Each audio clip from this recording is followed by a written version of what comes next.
जय श्री राधे कृष्णा। आप सभी का दिन शुभ और मंगलमय हो और भगवान श्री कृष्ण की कृपा आप पर सदा बनी रहे। आप सभी को मोहिनी एकादशी व्रत की हार्दिक शुभकामनाएं। उम्मीद है आज मोहिनी एकादशी की कथा भी आप हमारे चैनल पर जरूर सुनेंगे। आज सुनिए वैशाख मास महात्म्य का अध्याय 26। जैमिनी जी कहते हैं, इसके बाद नारद जी और राजा इंद्रद्युम्न पुरोहित के छोटे भाई विद्यापति के साथ पुरुषोत्तम क्षेत्र में नीलकंठ महादेव जी के पास गए। वहां महादेव जी की पूजा करके राजा ने श्री दुर्गा जी को भी प्रणाम किया। फिर सब लोग अपना उत्तम रथ छोड़कर अनुगामियों सहित पैदल हो गए और अपनी इंद्रियों को वश में रखते हुए नीलगिरी पर चढ़ने के लिए आगे बढ़े। वह पर्वत नाना प्रकार के वृक्षों और लताओं से व्याप्त था। तरह तरह के पक्षी वहां कलरव करते थे। बड़ी बड़ी चट्टानों के कारण उस पर्वत का किनारा ऊंचा नीचा और दुर्गम दिखाई देता था। वह नीलगिरी चारों ओर से गोलाकार था। वे सब लोग उस मार्ग से गए जहां काले अगुरु वृक्ष के नीचे सब विपत्तियों और भयों को हरने वाले दिव्य सिंह रूपधारी भगवान नरसिंह निवास करते हैं, जिनका दर्शन करके मनुष्यों की कोटि कोटि ब्रह्म हत्याएं विलीन हो जाती हैं। उनका मुख फैला हुआ है, दांत बड़े भयंकर दिखाई देते हैं। कुछ पीले रंग के गर्दन के बालों से उनका मुखमंडल व्याप्त है। वे तीनों नेत्रों से युक्त और भयानक हैं। अपनी जांघों पर उत्तान सोए हुए दैत्य के वक्ष स्थल को वज्र के समान कठोर नखों से विदीर्ण कर रहे हैं। मुख पर अट्टहास की छटा है, जिसमें लपलपाती हुई लाल रंग की जीवा शोभा पाती है। उनके हाथों में शंख और चक्र सुशोभित है। मस्तक किरीट मुकुट से उद्भासित हो रहा है। नेत्रों से आग की चिंगारियां निकलती हैं, जिनसे समस्त दिशाएं संत्रस्त हो रही हैं। प्रचंड आघात के कारण भगवान के चरण कमल धरती में धंस गए हैं। उन आदि मूर्ति भगवान नरसिंह का दर्शन करके सबने उन्हें प्रणाम किया। इंद्रद्युम्न ने भी भगवान नरसिंह का दर्शन करके नारद जी के वचनों पर विश्वास किया और कहा, महर्षि, मैं कृतार्थ हो गया। आप तो ज्ञान की निधि हैं। मैं तो भगवान के दर्शन मात्र से ही सब पातकों से छूट गया हूँ। दया सिंधु, भगवान की नील मणिमय मूर्ति किस स्थान पर विराजमान है, जो दर्शन मात्र से ही मुक्ति देने वाली है? हे विप्रवर, उसी का मुझे दर्शन कराइए। तब नारद जी ने राजा इंद्रद्युम्न को उस परम पावन स्थान का दर्शन कराया, जहां भगवान विष्णु स्वर्णमय बालुका से ढके हुए थे। मुनि ने वहां ले जाकर राजा से कहा, महाराज, इस 2 योजन ऊंचे और 1 योजन फैले हुए वट वृक्ष को देखो। यह प्रलय काल में भी स्थिर रहता है और मनुष्यों को मोक्ष प्रदान करने वाला है। इसकी छाया में जाने से ही मानव पाप से मुक्त हो जाता है और इसकी जड़ में प्राण त्याग करने वाला मनुष्य मोक्ष को प्राप्त होता है। फिर जो इसकी पूजा और स्तुति करता है, उसके लिए तो कहना ही क्या है। इसके मूल भाग से पश्चिम और नरसिंह जी से उत्तर भगवान नील माधव विराजमान थे। वे ही तुम पर अनुग्रह करने के लिए अब 4 स्वरूपों में यहाँ प्रकट होंगे। जैसे श्वेत द्वीप के भीतर भगवान का अपना धाम है, उसी प्रकार जम्बू द्वीप के अंतर्गत यह पुरुषोत्तम क्षेत्र ही भगवान का अपना धाम है। हे राजन, जो मोक्ष का अधिकारी है, वही इसकी महिमा को समझ पाता है। अन्य मनुष्यों के विशेषतः पाप कर्मियों के लिए यह विश्वास की भूमि नहीं है। भगवान जगन्नाथ जी का अंतर ध्यान होना या छिप जाना किसी विशेष कारण से होता है, परंतु वे साधु पुरुषों पर अनुग्रह करने के लिए प्रत्येक युग में प्रकट होते रहते हैं। राजन, भगवान मत्स्य, कच्छप आदि अनेक अवतारों के द्वारा जब अवतार का उद्देश्य पूर्ण कर देते हैं, तब कारण की निवृत्ति हो जाने से वे अंतर ध्यान हो जाते हैं। परंतु वे ही दया सागर भगवान इस पुरुषोत्तम क्षेत्र में बिना किसी कारण के नित्य निवास करते हैं। जैसे श्वेत द्वीप से जाकर भगवान श्री विष्णु अन्यत्र अवतार लेते हैं, उसी प्रकार यहाँ रहते हुए भी वे द्वारिका, कांची और पुष्कर आदि में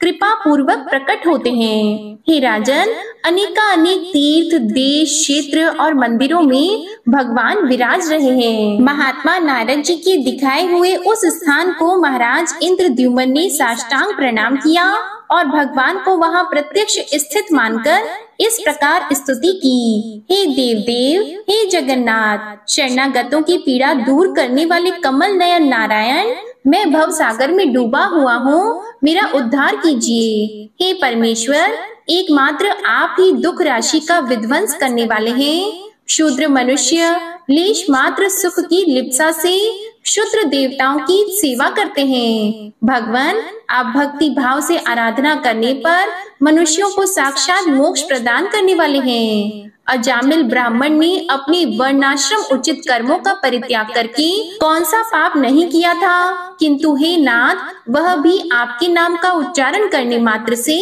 मुक्त हो गया। आपके स्मरण मात्र से ही पाश हाथ में लेकर आए हुए यमदूतों ने उसे छोड़ दिया।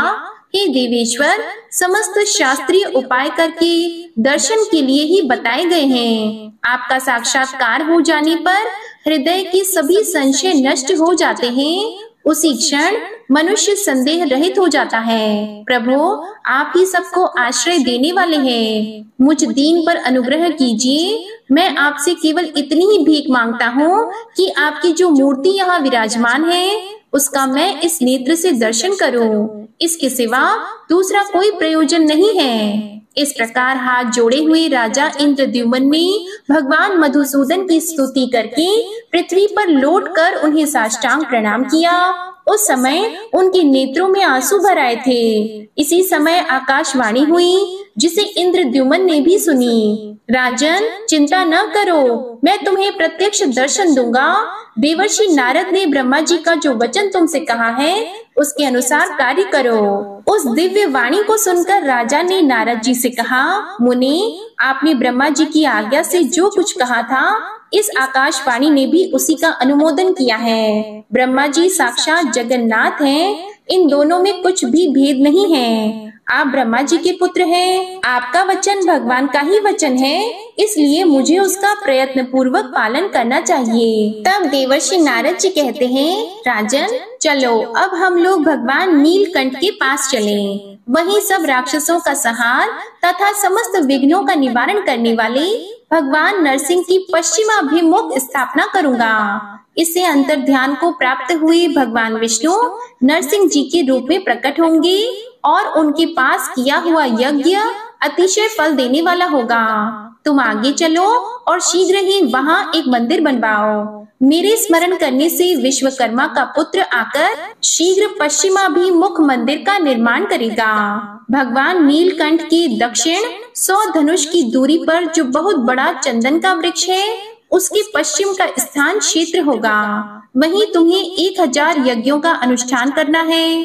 तुम अभी जाओ, मैं 5 दिनों तक अभी यहीं ठहरूंगा और इन ज्योति स्वरूप अनंत शक्ति संपन्न दिव्य नरसिंह भगवान की आराधना करके एक अर्चा विग्रह में इनकी प्रतिष्ठा करूंगा।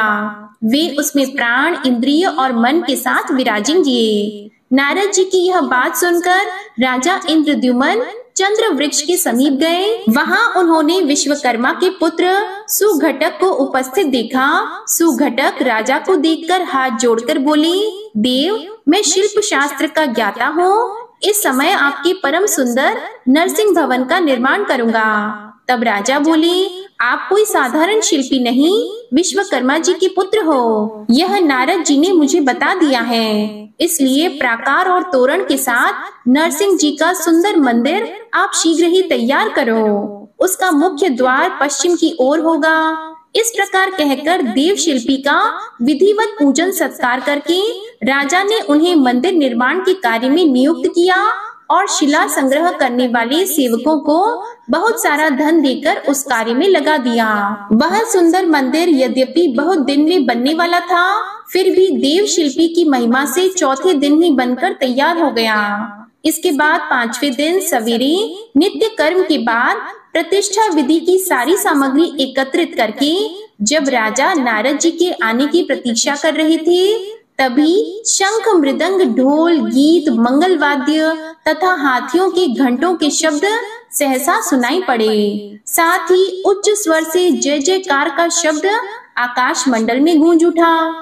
इतने में ही नारद जी विश्वकर्मा जी की बनाई हुई सुंदर नरसिंह मूर्ति को लेकर वहां आ गए। उस मूर्ति में प्राण प्रतिष्ठा हो चुकी थी। उसने दिव्य माला और वस्त्र धारण किए थे। उस पर दिव्य चंदन का अनुलेप किया गया था। वह सब ओर से तेज पुंज से व्याप्त थी और सबको हर्ष प्रदान करती थी। उसे देखकर राजा और उनके अनुयायी बहुत प्रसन्न हुए। सबने देवर्षि नारद जी की खूब प्रशंसा की। फिर निकट से देखकर उसमें नरसिंह जी की आकृति पहचानी और यह निश्चय किया कि यह आदि मूर्ति भगवान नरसिंह जी की प्रतिमा है। तब प्रसन्न चित्त हुए राजा इंद्रद्युम्न ने भगवान नरसिंह की परिक्रमा की और धरती पर मस्तक रखकर साष्टांग प्रणाम किया। इसके बाद राजा के अनुरोध से नारद मुनि ने भूदेवी और लक्ष्मी देवी के साथ देवाधिदेव भगवान नरसिंह जी की प्रतिमा को रत्नमयी वेदी पर शुभ मुहूर्त में स्थापित कराया। उसके बाद वैष्णव ब्राह्मण, अन्य नरेशगण तथा बुद्धिमान नारद जी के साथ राजा इंद्रद्युम्न ने उपनिषदों और धर्मशास्त्रीय स्तोत्रों द्वारा प्रसन्नता पूर्वक भगवान की स्तुति की। हे भगवान, आप एक, अनेक, स्थूल, सूक्ष्म तथा अत्यंत लघु शरीर धारण करते हैं। आप आकाश से परे होकर भी आकाश स्वरूप हैं। आपका रूप सदा एक रस रहता है, अथवा आप अद्वितीय स्वरूप हैं। आपका आकार आकाश के समान सर्वव्यापी है। आप आकाश में स्थित हैं और आकाश पर आरूढ़ हैं। व्योमकेश शिव तथा पद्मयोनि ब्रह्मा आपके ही स्वरूप हैं। दिव्य नरसिंह रूप में प्रकट हुए परमात्मन, आपका तेज कई करोड़ सूर्यों के समान है।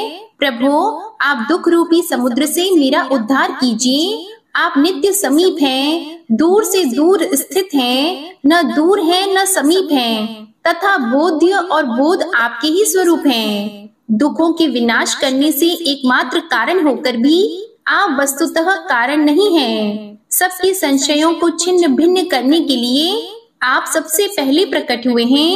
हे स्वामिन, आप मुझे अपने चरणाबिंदों की श्रेष्ठ भक्ति प्रदान कीजिए, जो चारों पुरुषार्थों की मूल कारण मानी गई है। भक्तों के अभीष्ट मनोरथ की पूर्ति करने वाले आप भगवान नरसिंह की मैं शरण लेता हूँ। अपने चरणों का आश्रय लेने वाले लोगों की पाप राशि का विनाश करने वाले दया सागर श्री नरसिंह जी को मैं प्रणाम करता हूँ। तीनों लोग जिनके उदर में स्थित हैं, उन नरसिंह देव को मैं नमस्कार करता हूँ। दीनों पर दया करने वाले हे विष्णु, आपको नमस्कार है। आप मुझ अनाथ की रक्षा कीजिए। मैं अपने इस चर्म चक्षु से आपके दिव्य स्वरूप का दर्शन कर सकूं, ऐसी कृपा कीजिए। आपकी कृपा से मेरे सहस्त्र अश्वमेध यज्ञ निर्विघ्न पूर्ण हो, मेरी करोड़ों पाप राशियां नष्ट हो जाएं। हे भगवान, जो मनुष्य आपकी शरण लेते हैं वे मोक्ष के भागी होते हैं। इस प्रकार दिव्य नरसिंह जी की स्तुति करके राजा इंद्रद्युम्न के मन में बड़ी प्रसन्नता हुई। उन्होंने बार बार धरती पर लेटकर भगवान को दंडवत प्रणाम किया।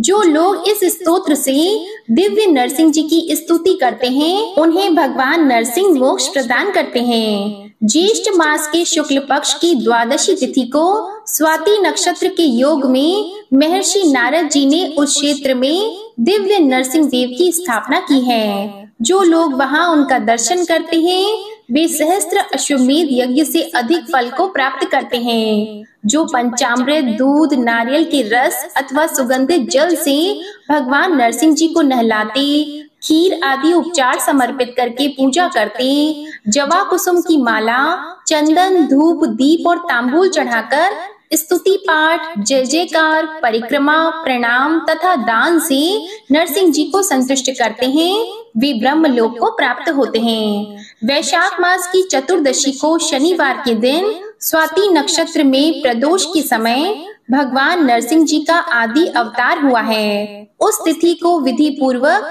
नरसिंह जी की पूजा करके मनुष्य अपने करोड़ों जन्मों की संचित पाप राशि को तत्काल ही भस्म कर देते हैं। जो भगवान नरसिंह जी का दर्शन, स्पर्श, नमस्कार, भक्ति पूर्वक दंडवत तथा स्तुति करता है, वह मनुष्य सब पापों से मुक्त हो जाता है तब मुनियों ने पूछा, महर्षि, उस क्षेत्र में भगवान नरसिंह जी के स्थापित हो जाने पर राजा इंद्रद्युम्न ने क्या किया?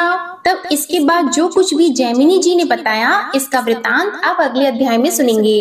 अब आप सुनिए विष्णु चालीसा का पाठ। विष्णु सुनिए विनय सेवक की चित लाए, कीरत कुछ वर्णन करो दीजिए ज्ञान बताए। नमो विष्णु भगवान खरारी, कष्ट नशावन अखिल बिहारी। प्रबल जगत में शक्ति तुम्हारी, त्रिभुवन फैल रही उजियारी। सुंदर रूप मनोहर सूरत, सरल स्वभाव मोहनी मूरत। तन पर पीतांबर अति सोहत, बैजंती माला मन मोहत। शंख चक्र कर गदा विराजे, देखत दैत्य असुर दल भाजे। सत्य धर्म मद लोभन गाजे, काम क्रोध मद लोभन छाजे। संत भक्त सज्जन मन रंजन, धनुज असुर दुष्टन दल गंजन। सुख उपजाए कष्ट सब भंजन, दोष मिटाय करत जन सज्जन। पाप काट भव सिंधु उतारण, कष्ट नाश कर भक्त उबारण। करत अनेक रूप प्रभु धारण, केवल आप भक्ति के कारण। धरणी धेनु बन तुम ही पुकारा, तब तुम रूप राम का धारा। भार उतार असुर दल मारा, रावण आदिक को संहारा। आप वराह रूप बनाया, हिरण्याक्ष को मार गिराया। धर्मस्य तन सिंधु बनाया, 14 रत्नन को निकलाया। अमिलख असुरन द्वंद मचाया, रूप मोहिनी आप दिखाया। देवों को अमृत पान कराया, असुरन को छवि से बहलाया। कूर्म रूप धर सिंधु मझाया, मंदराचल गिरि तुरत उठाया। शंकर का तुम फंद छुड़ाया, भस्मासुर को रूप दिखाया। वेदन को जब असुर डुबाया, कर प्रबंध उन्हें ढूंढवाया। मोहित बन कर खल ही नचाया, उस ही कर से भस्म कराया। असुर जलंधर अति बलदाई, शंकर से उनकी न लड़ाई। हार पार शिव सकल बनाई, कीन सती से छल खल जाई। सुमिरन कीन तुम्हें शिव रानी, बतलाई सब विपत कहानी। तब तुम बने मुनीश्वर ज्ञानी, वृंदा की सब सुरति भुलानी। देख 3 धनुज शैतानी, वृंदा आए तुम्हें लपटानी। हो स्पर्श धर्म क्षति मानी, हना असुर उर शिव शैतानी। तुमने ध्रुव प्रहलाद उबारे, हिरणाकुश आदिक खल मारे। गणिका और अजामिल तारे, बहुत भक्त भव सिंधु उतारे। हरहु सकल संताप हमारे, कृपा करहु हरि सिरजनहारे। देखहु मैं निज दर्श तुम्हारे, दीप बंधु भक्तन हितकारे। चाहता आपका सेवक दर्शन, करहु दया अपनी मधुसूदन। जानो नहीं योग्य जब पूजन, होय यज्ञ स्तुति अनुमोदन। शील दया संतोष सुलक्षण, विदित नहीं व्रत बोध विलक्षण। करहु आपका किस विधि पूजन, कुमति विलोक होत दुख भीषण। करहु प्रणाम कौन विधि सुमिरन, कौन भांति मैं करहु समर्पण। सुर मुनि करत सदा सेवकाई, हर्षित रहत परम गति पाई। दीन दुखिन पर सदा सहाई, निज जन जान लेव अपनाई। पाप दोष संताप नशाओ, भव बंधन से मुक्त कराओ। सुत संपत्ति दे सुख उपजाओ, निज चरणन का दास बनाओ। निगम सदा ये विनय सुनावे, पढ़े सुने सो जन सुख पावे। श्री विष्णु चालीसा समाप्त होती है। प्रेम से बोलिए भगवान विष्णु और माता लक्ष्मी की जय। आपको आज की कथा पसंद आए तो वीडियो को लाइक कीजिएगा, शेयर कीजिएगा, कमेंट में भगवान विष्णु जी और माता लक्ष्मी जी की जय लिखिएगा और चैनल को भी सब्सक्राइब कीजिएगा। इसी के साथ आज आप हमारे चैनल पर मोहिनी एकादशी की व्रत कथा और गुरुवार की व्रत कथा भी जरूर सुनिएगा। प्रेम से बोलिए भगवान श्री हरि विष्णु जी की जय।